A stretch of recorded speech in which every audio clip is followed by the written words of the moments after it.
Igeret HaKodesh Siman Yutet, c'est la page 256, la 11e ligne, Canal Derze. La Noirzaken nous a expliqué qu'il existe deux dimensions différentes de la sagesse de Dieu.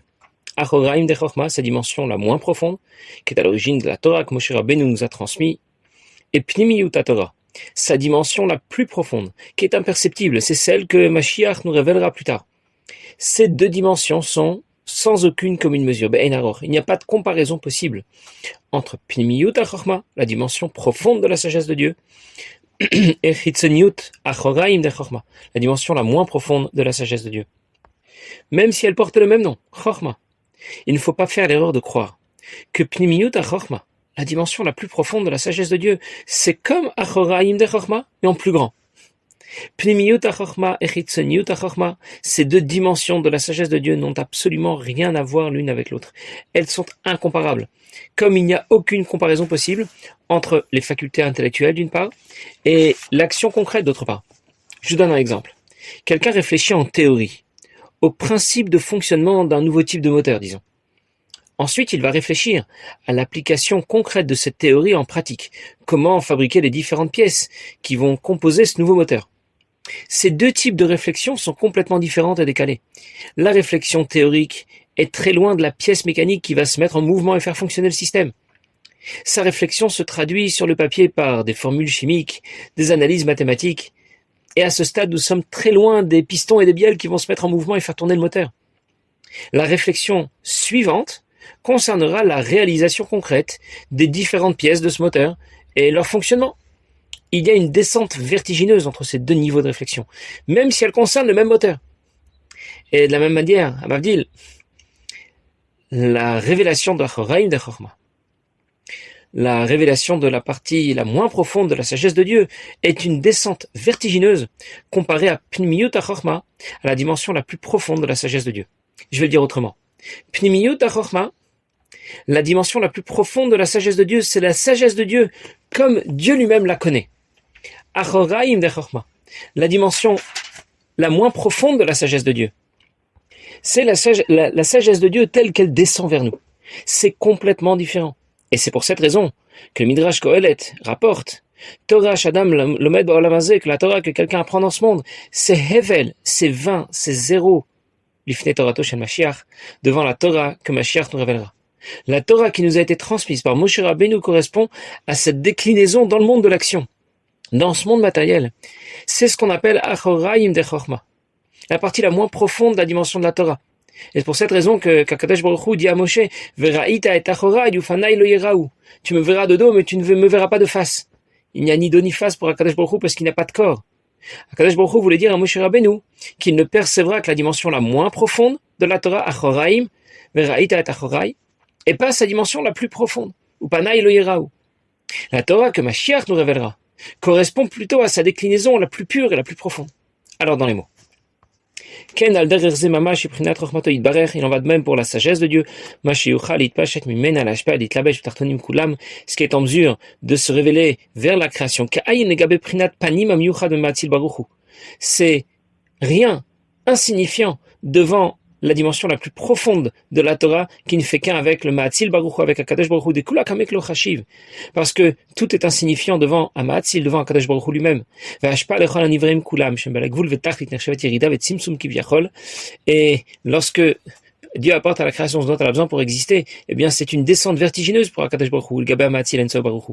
Al derech mashal, comme par exemple, que Moshe nechshevet yerida ve'tzimtzum lesechel Adam, comme on pourrait considérer que c'est la descente vertigineuse qu'il y a pour l'homme masquil qui est doué de facultés intellectuelles,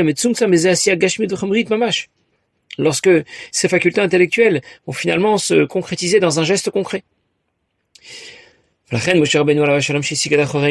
pour cette raison que Moshe Rabbeinu qui a saisi ce qui provient de Achoraim de Chorma, de la dimension la moins profonde de la sagesse de Dieu, il a mérité que la Torah soit donnée par son intermédiaire. C'est le résidu, le récit de la sagesse suprême d'en haut. Ça veut dire c'est ce qui descend vers nous. Et qui vient se décliner, s'introduire dans la Torah telle que nous la connaissons, dans ses repères matériels. Et pour l'essentiel, La Torah se traduit dans l'action concrète, dans la pratique des mitzvot, mitzvot lota assez ve'aseh, mitzvot négatives ou positives, bepoel ou ma'aseh mamash, dans la pratique la plus concrète qui soit. La Torah que Moshe Rabbeinu nous a donnée est l'application de la sagesse de Dieu dans le monde de l'action, dans le monde matériel. C'est le résidu, le récit de la sagesse suprême de Dieu. Novlot Chochma. À Mavdil, je vous donne un exemple. On distingue d'une part la mécanique ou la physique quantique, la branche de la physique théorique qui étudie et qui décrit les phénomènes physiques fondamentaux. Et on distingue d'autre part la mécanique ou la physique appliquée. C'est la branche de la physique qui s'intéresse à l'étude de ses applications industrielles. Et on comprend qu'il y a une énorme différence entre ces deux domaines, entre la théorie fondamentale et son application concrète. Même si on parle du même sujet, ça reste de la physique, mais complètement différemment. Et ce n'est pas encore la différence qu'il y a entre Achoraim de Chochma et Pnimiut HaChochma, bien sûr. La différence entre Achoraim et Pnimiut HaChochma, entre la partie la plus profonde et la moins profonde de la sagesse de Dieu, est encore plus énorme. La Torah que Moshe nous a transmise se décline dans la pratique concrète des mitzvot. C'est l'expression de la sagesse de Dieu appliquée à notre monde matériel, appliquée à l'action concrète. Et on comprend mieux la valeur de l'action concrète. Moshe Rabbeinu a reçu l'intégralité de Chochma, la sagesse de Dieu, Achoraim, Pnimiyut de la sagesse de Dieu, mais elle ne va se révéler que de façon graduelle. Il nous a révélé Achoraim de Chochma à travers la Torah dans sa déclinaison la plus concrète, et c'est Mashiach qui nous révélera Pnimiyut à Chochma. Alors en conclusion, on comprend mieux maintenant la valeur de la pratique concrète des mitzvot. C'est la nekuda de tout ce siman. C'est aussi la nekuda, le point principal du siman suivant, du siman chaf, qui suit le siman yutet. On aurait pu croire que la Torah c'est d'abord philosophique, qu'elle se conçoit d'abord dans la pensée, dans l'idée. On aurait pu penser que c'est par l'esprit que l'on pourrait communiquer davantage avec l'essence de Dieu. Et pourtant, notre liaison à l'essence de Dieu sera plus profonde, plus réalisée, en mettant le cure d'une vache autour de notre bras, sur notre tête, les tfilines, en secouant des branches et des feuilles, le loulav pendant la fête de Sukkot. On insiste ici sur l'importance de la pratique concrète des mitzvot. C'est là que l'on va retrouver Achoraim de Chochma. C'est pour cette raison qu'il est écrit, on va le lire tout de suite dans les mots, Hayom la Sotam. L'essentiel, c'est la pratique des mitzvot. Gadol Talmud, Mevilide Maaseh. L'étude, c'est très important, mais seulement parce qu'elle amène à l'action. On ne dit pas Hayom le Lomdam, que notre objectif c'est d'apprendre. On dit bien Hayom la Sotam. Notre objectif c'est d'accomplir les mitzvot. C'est là qu'on va retrouver Akadosh Baruch Hu. Kemama, comme c'est écrit, comme il est dit, Hayom la Sotam. C'est le monde dans lequel nous nous trouvons est le monde de l'action. C'est le monde dans lequel nous allons retrouver Akadosh Baruch Hu dans l'action et la pratique des mitzvot. Le Gadol Talmud, c'est l'étude est grande parce qu'elle amène à l'action. Il y a une autre expression que l'on trouve dans la Gemara qui dit que celui qui étudie dans l'intention de ne pas accomplir ce qu'il est en train d'étudier, il veut seulement étudier pour la richesse intellectuelle qu'il va retrouver dans la Torah. Alors il aurait mieux valu qu'il ne vienne jamais au monde, dans les mots que le placenta se retourne sur lui-même, se retourne sur sa tête. Ça veut dire qu'il vaudrait mieux qu'il n'ait jamais été créé. Et comme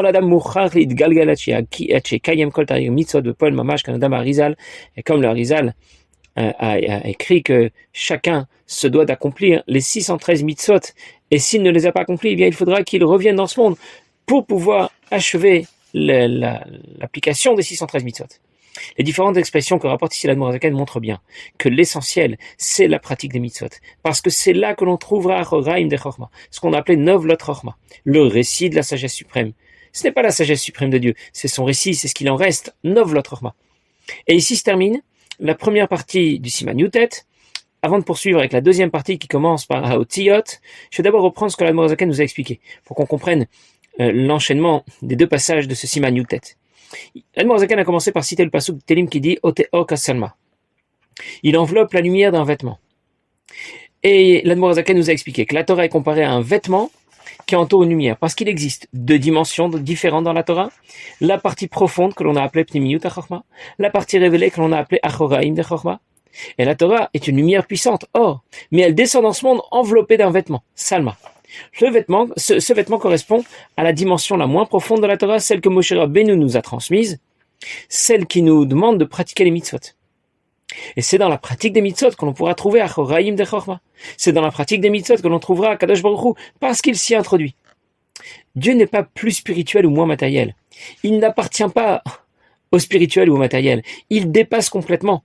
ces deux valeurs. Et en principe, nous n'avons dans ce monde aucun moyen de rejoindre Akadosh Baruch Hu, de se lier à lui et d'être connecté à lui. Dieu a décidé de se mettre à notre portée. Il s'est introduit dans la Torah et les mitzvot que nous devons accomplir. Et on obtient donc cette liaison avec Dieu. Cette liaison qui a priori aurait été impossible par la pratique des mitzvot. Midrash raconte que le premier jour de la création, Dieu a créé la lumière. Il ne s'agit pas de la lumière du soleil parce que le soleil n'a pas été créé le premier jour. Il s'agit d'une lumière spirituelle. Et cette lumière a été cachée. Elle a été mise de côté, elle a été cachée pour les tzadikim, la Tidlavo. Plus tard, cette lumière sera révélée pour les tzadikim. Où Akadosh Baruch Hu a-t-il caché cette lumière? Dans la Torah. Dans la Torah se trouve cette lumière supérieure qu'on a appelée Or. Pnimiyut Torah. La partie profonde de la Torah est chargée de cette lumière. Mais elle a été enveloppée d'un vêtement, Salma. Il s'agit de la partie révélée de la Torah. Voilà pour la première partie de ce siman, qui se termine ici. Elle est donc suivie d'une deuxième partie, à Otsiyot. Il s'agit d'un autre passage, dans lequel l'Admor HaZaken va nous parler de lettres et de mots, et on va y retrouver la même idée, le même principe que dans la première partie de ce siman. Pour cette raison que ces deux passages se suivent dans le même siman Yutet. L'idée générale qui est commune à ces deux passages, c'est que Prinat Achoraim, la dimension la moins profonde, est celle qui se révèle et qui se décline vers le bas. Dans le premier passage, cette idée était appliquée à la Torah, et dans le passage précédent, cette idée sera appliquée au concept de lettres, les Otiot. Les lettres dont nous allons parler ne sont pas seulement les lettres et les mots qui organisent nos pensées, nos paroles, qui permettent de transcrire des idées sur un papier. Les lettres dont nous allons parler correspondent dans le principe d'une révélation. Otiyot, les lettres, sont rapprochées du mot que l'on trouve dans la Gemara Ata Boker, le matin est venu. Ot, Ata veut dire venir, ce qui correspond à ce qui vient, à ce qui va se révéler. Quelqu'un parle et révèle ce qu'il pense. Quelqu'un pense et révèle ses facultés intellectuelles. Les Otiyot, les lettres, sont un concept fondamental qui correspond à ce qui se révèle. Les lettres ne sont pas seulement un moyen d'expression écrite ou orale. Dans un Sefer Torah, Tfilin ou les Mezuzot, s'il manque une partie d'une lettre, s'il y a un trou dans le parchemin au contact de cette lettre, eh bien, les Tfilin ou les Mezuzot ne sont plus cachés. Pourtant, la lettre reste lisible, même si elle est abîmée. Et c'est donc que les lettres ne sont pas la simple transcription d'un texte ou d'une idée. Elles révèlent un contenu spirituel supérieur qui est extrêmement sensible à l'intégrité de ces lettres qui ont été posées sur le parchemin. Et c'est pour cette raison qu'il est extrêmement important de faire vérifier régulièrement Sefer Torah bien sûr, mais aussi Tfilin et Mezuzot, parce que le contenu des lettres, les lettres qui sont écrites dans les parchemins, qui se trouvent à l'intérieur des Tfilin et des Mezuzot, ces lettres sont extrêmement sensibles. Et la moindre erreur ou le moindre problème, une lettre coupée ou cassée, eh bien, aurait des conséquences très graves. Puisqu'on parle de lettres, entre parenthèses, il y a une histoire qui raconte comment le Ktav, comment l'écriture de l'Admor HaZaken est apparue. Parce qu'auparavant, avant l'époque de l'Admor HaZaken, il y avait différentes façons d'écrire. Il y avait l'écriture ashkénaze, l'écriture du Harizal, qui est plutôt basée sur la Kabbalah, l'écriture Sfarad, il y a aussi l'écriture de Thémani, et il y a différents types d'écriture, mais c'est à l'époque de l'Admor HaZaken, donc le Ktav, que l'Admor HaZaken a mis à jour une nouvelle façon de former les lettres, pas complètement différente, mais nouvelle tout de même, parce que le Maguide a laissé partir ses différents élèves, c'était une période où ses élèves devaient rentrer chez eux, et il a retenu l'Admor HaZaken. Il lui a dit, tu vas rester avec moi quelques semaines, parce que j'ai quelque chose à te demander. Tu sais bien qu'il y a deux grandes chitotes dans la façon d'écrire les lettres de Sefer Torah, Tfilin et Mezuzot. Il y a la chita des poskim, et il y a des maîtres de la halacha, et il y a la chita des mekubalim, des maîtres de la Kabbalah. Chacune a ses avantages et ses inconvénients. Et le Maguide, Rabbi Dovber, a dit à l'Admor HaZaken, j'aimerais que tu mettes au point une écriture qui puisse associer à la fois les poskim et les mekubalim, qui puissent satisfaire à la fois les exigences des maîtres de la halacha et les exigences des maîtres de la Kabbalah. Et l'Admor HaZaken est resté quelques semaines, si je ne me trompe pas, 4 semaines de plus. Finalement, la façon de former les lettres des Tfilin et des Mezuzot a convenu au Maguide de Mezrich, et il a donc décidé, et il lui a écrit des nouveaux Tfilin et des Mezuzot, avec cette nouvelle façon d'écrire les lettres, le Ktav de l'Admor HaZaken. Un peu plus tard, sur la route, il est passé par Anipoli. Et là-bas, il il a rencontré Rabbi Moshe Sofer. Il ne l'a pas ouvert tout de suite parce qu'il était justement en train d'écrire les Tfilin et des Mezuzot. Et il était en train d'écrire le Shem Hashem, alors il n'a pas pu lui ouvrir tout de suite. L'Admor Zaken attendait devant la porte, puis il lui a ouvert, il est retourné, il est parti écrire. Et l'Admor Zaken a regardé de quelle façon il écrivait. Et il s'est aperçu avec beaucoup d'étonnement que la façon dont Rabbi Moshe Sofer était en train d'écrire, c'était justement avec le ktav qu'il venait de mettre au point. Et a priori, il n'y avait pas de moyen de communication pour que Rabbi Moshe Sofer puisse connaître de quelle façon l'Admor Zaken avait dessiné les lettres pour convenir à la fois aux exigences des poskim et des mekoubalim, le ktav de l'Admor Zaken, le ktav Chabad. Alors il a demandé, quand Rabbi Moshe Sofer a terminé d'écrire, il a demandé, mais qui t'a appris à écrire de cette manière? Il a dit, c'est Rabbi Zouch el Anipoli. Il est venu me voir et il m'a dit que à partir d'aujourd'hui, il y a quelques jours déjà, il m'a dit à partir d'aujourd'hui, j'ai entendu dans le ciel que c'est de cette façon qu'il fallait écrire les tfilin et les mezuzot, et il m'a demandé de lui écrire de nouveaux tfilin et de nouvelles mezuzot. Cette histoire a été rapportée à un chassid Chabad de Montréal, et c'était en Tafshin Yud Dalet, et dès qu'il en a eu connaissance, alors lorsqu'il a été reçu par le rabbi précédent, ça veut dire, il nous a transmis cette histoire en Tafshin Yud Dalet, mais il a été reçu par le rabbi précédent bien avant.